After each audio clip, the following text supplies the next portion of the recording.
Another second passes, and when nothing comes... What? Hey, what's up you guys? Welcome back to my channel. I'm Gray, this is PC Gamer Girl. We are continuing with the letter today. Before we start, remember to subscribe to my channel, hit the little notification bell because a lot of people haven't been getting notifications that my videos are posting. It's the same issue that many people on YouTube are having. It's just a huge pain. But yeah, do that. And let's get started. Father Norman bids us goodbye upon exiting the mansion grounds. He has business in the village nearby, he says. A minute gesture to reach out to the members. Oh, well, a minute gesture to reach out to the members of every parish once in a while. It reminds me of a distant memory of helping hands and a few kind smiles that helped my family pull through when times were tough. But before he leaves... Isabella, a word before I go? Sure. Zachary hasn't been really forthcoming with your situation, and it is something I understand it wasn't his to share. But whatever burdens you, know that it's not a permanent fixture in your life. Zachary is such a good guy. He's my favorite. Besides, you have people to bear it with. I bite back the harsh retorts before they come out, masking it with a smile as I wave the good priest off. His words, though meant to comfort, has only left a bitter taste in my mouth. And if they don't believe you, what am I to do? A hand lands briefly on my shoulders, taking me out of my thoughts before they take a sullen turn. But my smile doesn't quite reach my ears when I turn to him. Say, do you want to go somewhere? Sure. Right now?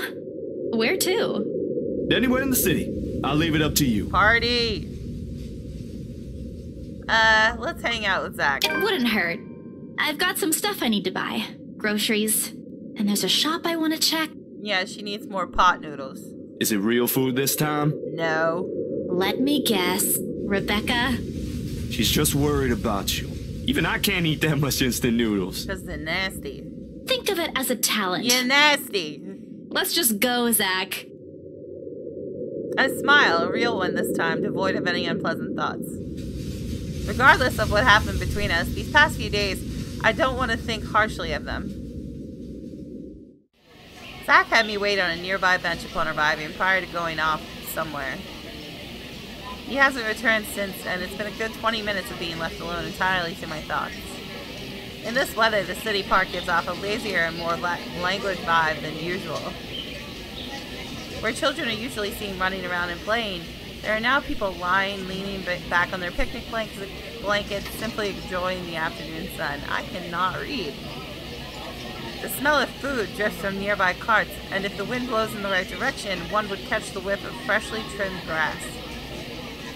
I'd gladly sleep on this bench if it wasn't waiting for someone. If I wasn't waiting for anyone. Holy crap, I'm terrible today. Soon enough, I see his hulking figure running towards me, carrying a medium-sized box on one hand and casually waving the other at me. He's panting when he reaches my bench. Sweat drifts profusely from his forehead, but there's a grin on his face. Sorry, the line was really long. Really long. You didn't have to run. Sit down first. Nah, I'm good. Didn't want to make you wait for these. For what? Is it macaroons? I love macaroons. I already know what's in the blue box before he opens it. Oh, cinnamon rolls. Oh, isn't he sweet? Cinnamon rolls. All 6 of them topped with a white cream cheese glaze. The very same one I bought after I sold my first property. After I met Zach, Ash, and Becca. Funny how such a small thing could trigger a distant memory, no matter how mundane it is. I don't say no to free food, but why is he getting me these now? Because he's a sweetheart. What for? He leans on the empty space beside me, wiping the sweat off his forehead before answering. An apology. And as thanks for yesterday and the other day. You don't have to buy me anything, Zach. You were upset. You haven't been yourself recently, and people kind of miss that, you know? Are you just saying that, or... No, really. Rebecca told me. You know how she is. Ashton, too. Ashton was an ass. He should have been named Ashhole instead. He went a little overboard, yeah. I can talk to him if you want. He'll still tease me about it even if it's Rebecca telling him to stop. Besides, I can handle him. You always do. And yesterday, when you talked me through my little slump, I thought, hey, I want our old Isabella back. Are you still upset? Aw, I love Zach. There are times when I wish Zach had been my big brother, or Becca my older sister. Maybe life would have been a little easier then. Maybe Papa wouldn't be as sick as he is. Maybe. Maybe I wouldn't be alone here. But then again, if he is, if they are what I wish them to be, I wouldn't be here. I wouldn't have met Ash, too. Life back home is tough, but for all that, I wouldn't change it for one selfish wish. In this city of 68,000 people, I have people I could depend on. 3 of them, in fact. When you think about it, when you compare the numbers to the odds of finding someone like them amidst the sea of nameless people, I'm lucky. Thanks a lot for today, Zach. You didn't have to, but you did. I can always count on you. Just me? No Ashton or Rebecca?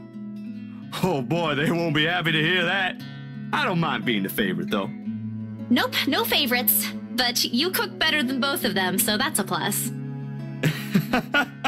It's always been food with you, ain't it? Don't put it like that! You're making me sound like a glutton. I'm not saying you are, but it does feel good to know there's someone I can invite for food to be able to eat all of it. Only that? I thought we were also art buddies. Oh, that too. But the food thing really stands out when you think about it. You do eat a lot for someone your, size. Low blow. I take pride in my height.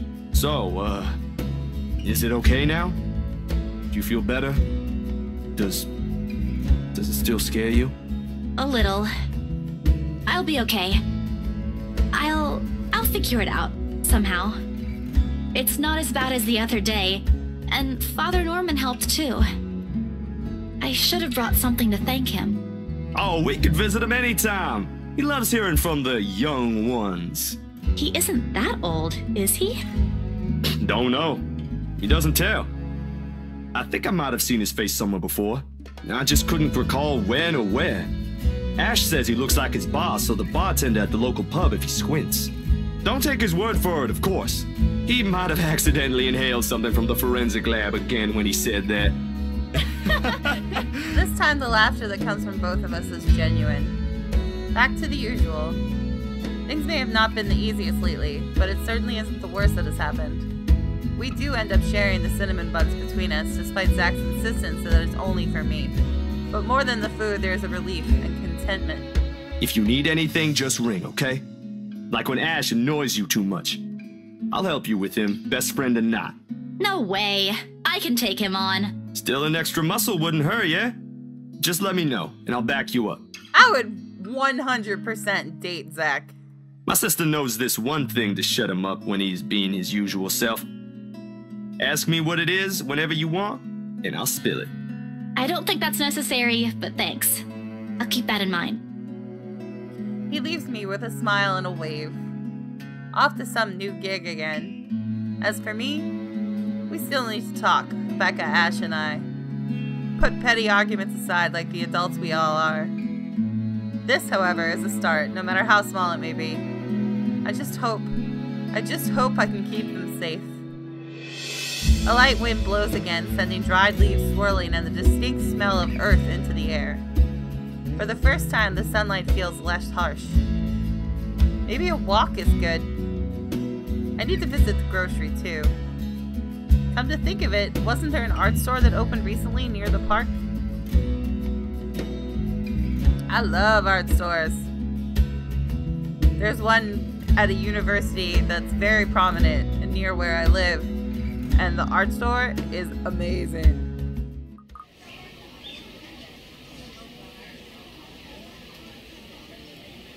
The cat's name is Barrethiel.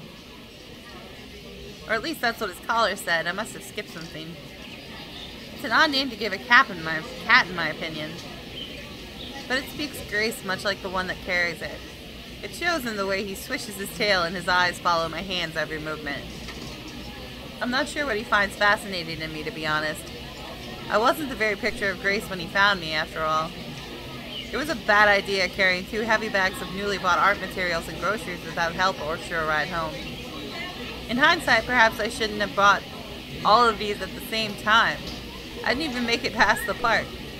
And now I'm suffering underneath the glaring afternoon sun, hunched up on a park bench and drenched in sweat, in the company of a cat curiously watching my every movement. I hope it stays where it is.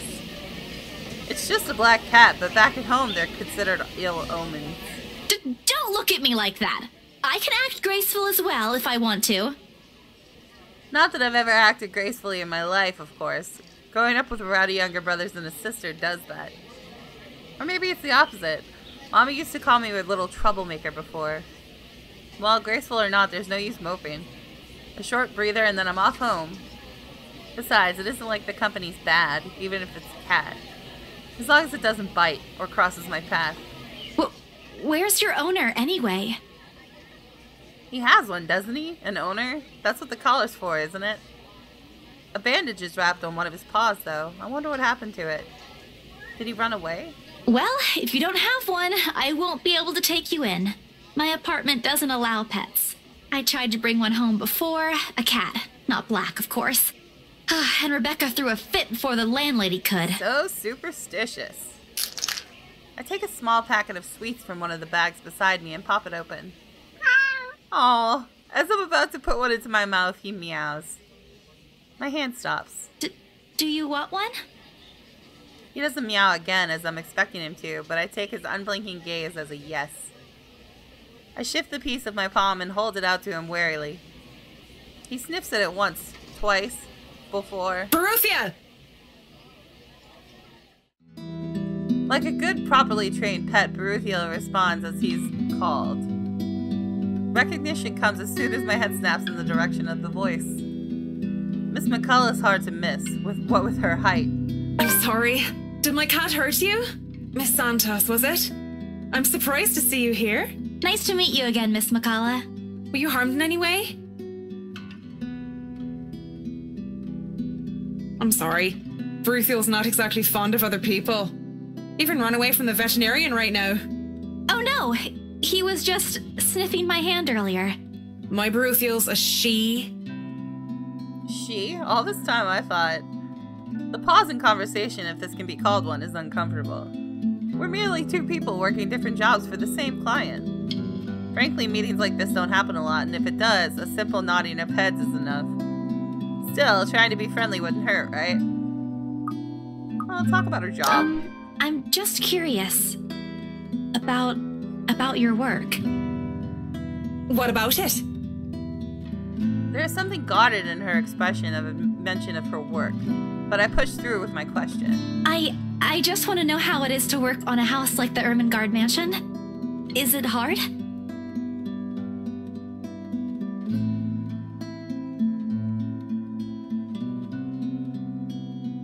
I guess she wasn't expecting a question like that if the way her eyebrows shot up tells me something. Because of its age? I wouldn't say it is. It is a challenge, considering the factors me and my team have to sort out. But it's a good project. A breath of fresh air from what I usually work on. And I have a good team. Those original fittings, though. It might be old, but the architecture is magnificent. I'm sure you've seen the stained glass windows in the foyer. Oh, I can already think of so many things I could do with it. But of course, my team will have to double check for necessary repairs here and there. It's easy to break some key elements with a rush restoration job, and who knows what other hidden issues there might be underneath. People can be so careless. I'm sorry, I spoke too much. No, it's okay. You seem to really love what you're doing. It's not really like that. I'm just lucky to have found work in an interesting field. Anyway, Baruthiel's due for her visit to the vet. Nice talking to you, Miss Santos. I wish you luck with what you're planning to work on. It seems like a big project, too. She gestures with her hand towards the bags. The ones filled with stuff I've recently bought from the art store. It's a project for a friend, actually. Why you gotta lie? I don't understand. All the same. Good luck. I watch her as she leaves, though she stops shortly before crossing the threshold separating the park and the street. She faces me again, looking like there's something she has forgotten to say. By the way, about the Ermengarde mansion, with my clients, it's the rights, I mean, I hope you don't mind me asking, but has the deal been finalized? There's still a few papers they need, but the house is more or less theirs now. Ah, thank you. That's all I needed to know. Wait, about the mansion, the letter, the same one they saw. Whoever she is, she's asking for help. Someone. I want to tell Miss McCullough that the urban legends aren't just legends anymore. They're real. She's not gonna believe me. Don't mind me. I need to go too. Have a good day, Miss McCullough. I hasten to pick all the bags I'd left on the bench and run as fast as my legs can take me. In that moment, what I'm carrying in my hands weighs far lighter than the overwhelming guilt trying to consume me. Home. I want to go home. Anywhere where I won't be reminded of the house, of her, of my own cowardice. The food tastes less appetizing tonight. A pity. One would think that someone who had been on a continuous binge of instant noodles would find a home-cooked meal enjoyable. But it isn't. Hunger isn't what is gnawing at me tonight. Neither are my sore muscles. The TV runs loudly in the background, but what it says barely registers in my brain. It's hard when the things you're trying to forget keep returning to the forefront of your mind. It distracts you, eats at you, devours you. I wish this would stop. I wish I wasn't the one who picked it up. I wish it was somebody else. In other local news, a woman was found dead in her home yesterday evening. Luxbourne police officials are currently investigating the crime scene, but has classified the case as homicide. The victim, identified as Rose Pamela Cooper, 33 years old, working as a real estate agent. No. Rose? Discovered lying in a pool of blood in her two-bedroom flat with the words "Help me" repeatedly written on the walls. What? No. No. This isn't what I want. This isn't supposed to happen. None of this is supposed to happen. No one's supposed to die. Those are just stories, right? Legends. That's what everyone has kept telling me, so why? And Immediately I rush to my study table in search of my phone. My hand, cold from dread, clings tightly to it as soon as it touches the edges. A piece of folded paper, the letter lying unassumingly behind it, slips to the floor when I pick up the device. But I pay it no mind. There are more important things. Right now, I need to call her. I need to call her. I wish I was with her. I was just with her not too long ago and she was okay. No. It isn't Rose, I'm sure of it. I just talked to her and a sob escapes me and hot tears begin to blur my vision. The music just got really intense. One after another, they trickle down, weighted by the very same guilt I refuse to admit I've been carrying from the start. The same one I've been hiding from. The same one that has put the people I care about in danger. My hands shake as I navigate to Rose's number on my contacts list. She'll answer, right? That's what she always does. She'll pick it up, tell me to turn down the waterworks, and call me a wuss afterwards. She'll answer. Please answer, Rose. Again and again I dial. Whispering, praying, pleading. Come on, Rose. Don't do this to me. Please pick up. I know you're there, Rose. You're not dead. Please tell me you're not. I don't know, man. She sounds dead. This adds to the series of deaths and disappearances that has plagued Luxbourne in the recent years. The authorities are currently looking at a possible link with the notorious Anselm Butcher case.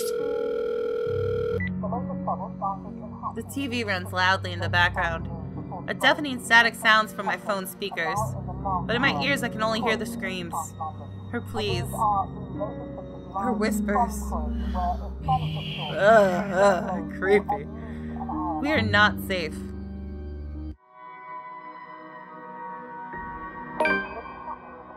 A buzzing sensation jolts me awake.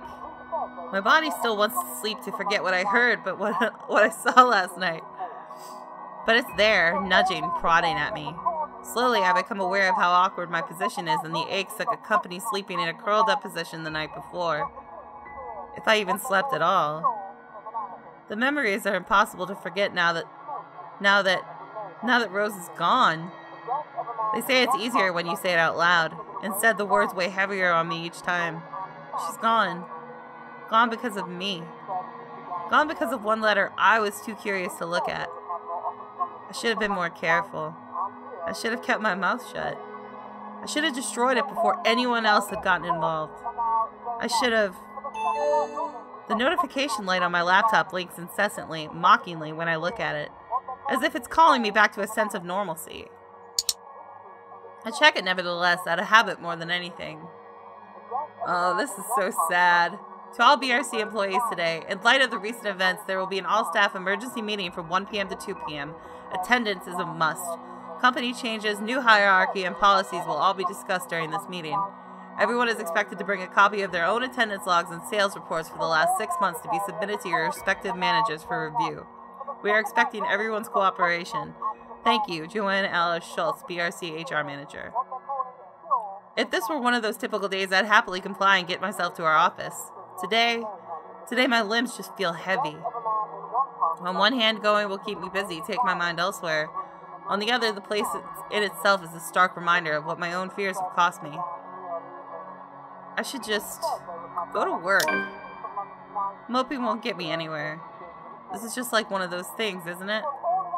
You deal with it with a smile no matter how bad things get and hope for the best. Although my whole body feels like lead and my limbs are sore, I push myself away from the chair and head for the shower. The letter I dropped on the floor last night flutters open as I pass by, unfolding for no one else to see but me. Every word written on it glares back at me. They sneer.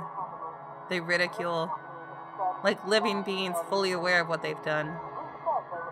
With a huff, I pick it up and shove it into my bag, perhaps with more anger and frustration than I'm used to showing. This, too, I'll deal with. Somehow, I'll find a way and make things right. I have to, before it takes more people from me. Even if I must do it on my own.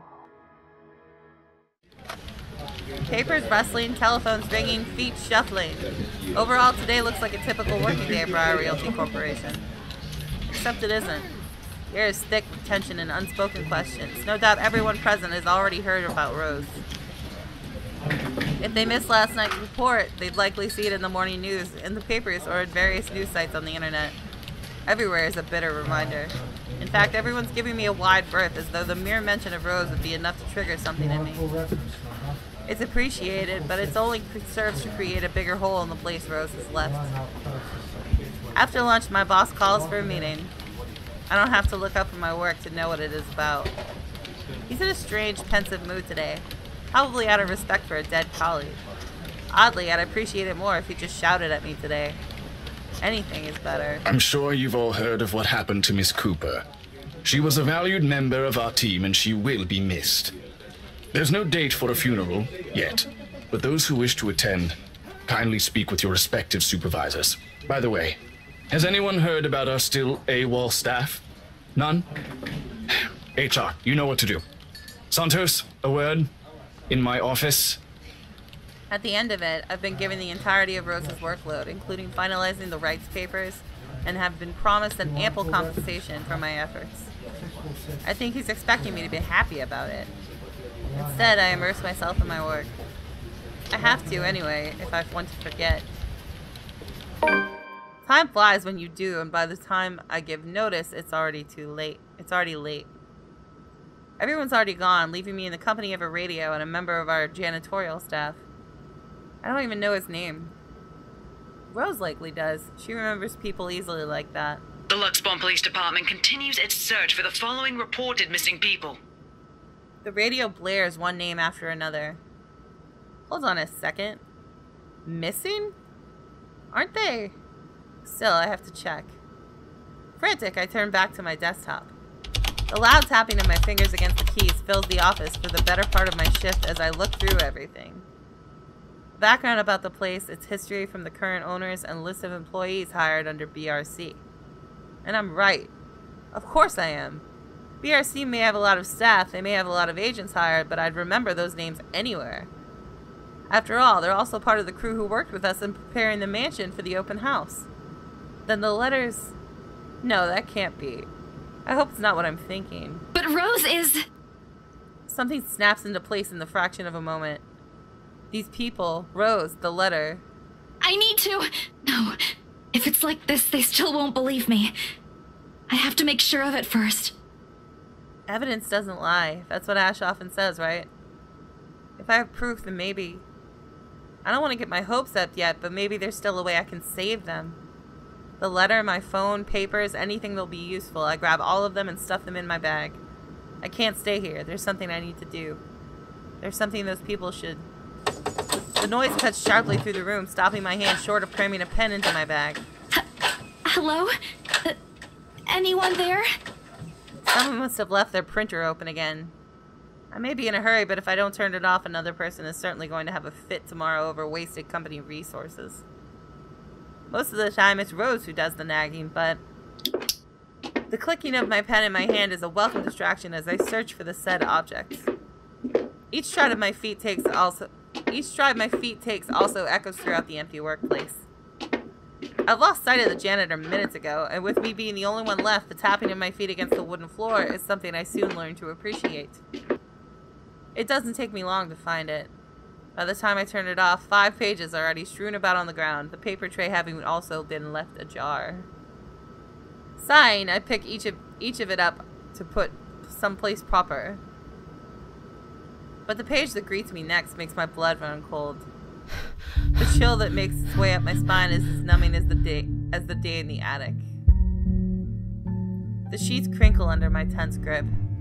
All I can hear is my breathing as it rasps through my gritted teeth. But before I can even gather myself, take the first steps out of here, total darkness suddenly envelopes me. Oh no. And as if hearing every horrid thought running inside my head right now, something snaps. A soft creak grating through the thin veil of stillness that has descended in the room. Every muscle, every bone in my body goes rigid at the sound. Familiar.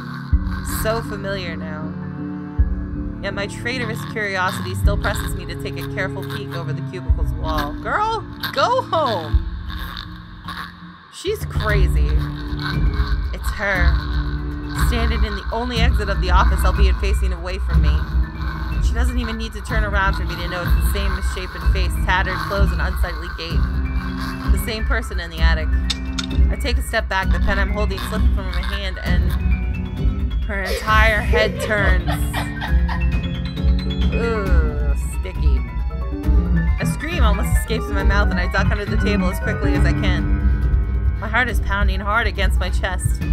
I can hear the bone-chilling sounds of her walk, the weird clicking that follows her, and telltale squelch of something wet as she walks towards me. Nearer and nearer. The sounds are slowly getting louder. The only thing keeping the whimper from escaping me is my hand as it covers my mouth. Someone please save me. Anyone. I close my eyes, muttering a continuous stream of prayers, all while attempting to steady my own breathing. Please, please don't let her hear me. Oh, crap! Oh, crap! I don't know what I'm doing. Oh, no! I don't know what I'm doing. Ah! The chronic paralysis achievement. Well, that's not good. Our Father, who art in heaven, hallowed be thy name.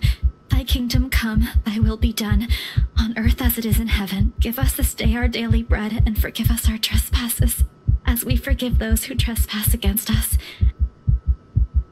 And lead us not into temptation, but deliver us from evil. Amen. When the last lines of my prayer have left me, all that remains is a hush. None of her footsteps nor those chilling sounds she makes. Only silence. Is it safe? Another second passes, and when nothing comes... What?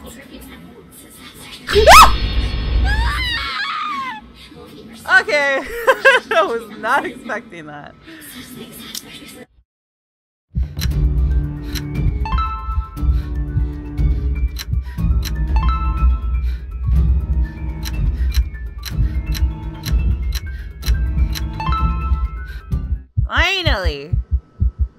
took like 15 minutes. The seconds, minutes stretch out before me agonizingly. Is she gone? Slowly, I open my eyes to take a peek. I don't dare move or make a noise. Oh, hell. In the face of such terror, I can only beg, let out silent pleas to whoever is out there. Please, please don't let her notice. I want to live. Okay guys, we're going to leave it there for today, and we'll pick it up in another episode. If you like this episode, please hit the like button down below and subscribe to my channel. That would be awesome. Or you can follow me on Twitter at PCGamerGirl. See you next time.